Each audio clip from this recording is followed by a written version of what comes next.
حضرت رحمہ اللہ تعالیٰ فرمایا کرتے تھے کہ کسی بھی معمول کو ناغیر سے بچانے کے لیے اس کو کسی نہ کسی ایسے کام کے ساتھ اس کو لنک کر دیں، جوڑ دیں کہ جو آپ کو ہر صورت کرنا ہے۔ تو یہ طے کر لیں کہ وہ کام میں جب کروں گا جب کہ پہلے معمولات ادا ہو جائیں گے۔ اگر آپ سمجھتے ہیں کہ ناشتہ بہت ضروری ہے تو طے کر لیں کہ ناشتہ جب کروں گا جب کہ معمولات میرے پورے ہو جائیں گے۔ اور معمولات پورے کرنے کے لیے، معمولات ادا کرنے کے لیے جو میں نے 3 چیزیں بتائی ہوئی ہیں کہ معمولات 2 قسم کے ہوتے ہیں، ایک معمولات یومیہ ہوتے ہیں اور پکے معمولات ہوتے ہیں، اور ایک وہ معمولات ہوتے ہیں جو مستقل نہیں ہوتے، وہ کبھی اس کو آپ بڑھا بھی سکتے ہیں، کم بھی کر سکتے ہیں۔ تو معمولات تھوڑے رکھیں اور کوشش کریں کہ صبح سویرے معمولات پورے ہو جائیں، تو دنیا کے کاموں میں بھی برکت ہوگی، دن بھر آپ کا خیریت سے گزرے گا، آرام سے گزرے گا۔ اور صبح سویرے کا جو وقت ہوتا ہے تہجد کا وقت، اس میں اہتمام کیا کریں اٹھنے کا، یہ بہت زبردست وقت ہوتا ہے اللہ تعالیٰ سے معافی مانگنے کا، سرگوشی کرنے کا۔ سائنسدان ہے، وہ اس کا نام ٹیسلا تھا، حالانکہ وہ تو غیر مسلم تھا، اس نے یہ اپنی ریسرچ پیش کی ہے کہ صبح کے وقت میں اس کائنات کو جس ذات نے بنایا ہے وہ صبح سویرے سرگوشیاں کرتا ہے لوگوں سے، دھیمی آواز میں اپنے راز بتاتا ہے لوگوں کو۔ تو اس غیر مسلم کو اس بات کا پتہ چل گیا۔ تو صبح کے وقت میں تہجد کے لیے چاہے 10 منٹ کے لیے اٹھ جائیں، 2 رکعت نفل پڑھ لیں، جلدی جلدی پڑھ لیں، تو وہ 10 منٹ میں کیا ہو جائے گا، اس کے بعد اپنی تلاوت کر لیں اذان سے نماز تک، تو آپ دیکھیں دن میں کتنی برکت ہوگی۔ اس کا اہتمام کرنا چاہیے۔ اس سے ذہنی جو پریشانیاں، ٹینشن ہے، ڈپریشن ہے، بے چینی ہے، اور پتہ نہیں کیا کیا چیزیں، اس سے یہ میڈیکل سائنس کی ریسرچ ہے کہ اس کا بہت فائدہ ہوتا ہے۔ بورک الیومتی فی بکوری ہے۔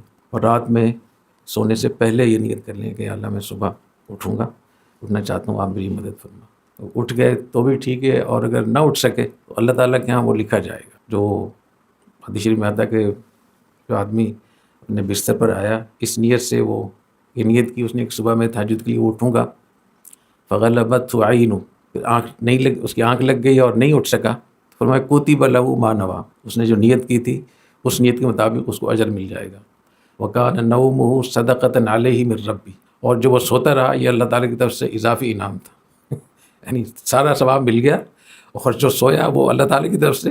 اور فرمایا کہ من نام عن حزبہ او عن شیء من، جس کا معمولات مقرر تھے اور صبح میں اٹھ کر وہ معمولات ادا کرنے کا تھا، حزب کا معنی معمولات، اور پھر وہ نہیں اٹھ سکا، فقرأہ ما بین الفجر وصلاۃ الظہر کتب لہ کانما قرأہ من اللیل۔ صبح نہیں اٹھ سکے معمولات تو صبح سے لے کر ظہر کے درمیان کبھی بھی پڑھ لیں، اس معمولات کو پڑھ لیں، اس کا اجر وہی ملے گا جو تہجد۔ اور ایک روایت میں ہے کہ جو آدمی عشاء کی نماز جماعت سے پڑھ لے، فجر کی نماز جماعت سے پڑھ لے تو اس کے لیے قیام اللیل لکھا جاتا ہے۔ تو اتنی دین میں آسانی ہے، تو اس کی کوشش کرنی چاہیے کہ اپنے معمولات کا اہتمام کرنا چاہیے۔ ظاہری صحت بھی اور باطنی صحت بھی، دونوں کا اس سے بہت گہرا تعلق ہے۔ جو حدیث میں آتا ہے علیکم بقیام اللیل، تم قیام اللیل کو اپنے اوپر لازم کر لو، فإنہ دأب الصالحین من قبلکم، پہلی امتوں میں جو نیک لوگ تھے ان کا طریقہ یہی تھا کہ وہ فجر میں تہجد کا اہتمام کرتے تھے۔ وہ قربۃ الی ربکم، اس سے اللہ تعالیٰ کا قرب نصیب ہوتا ہے۔ مغفرۃ للسیئات، گناہ معاف ہوتے ہیں۔ منہاۃ للاسم،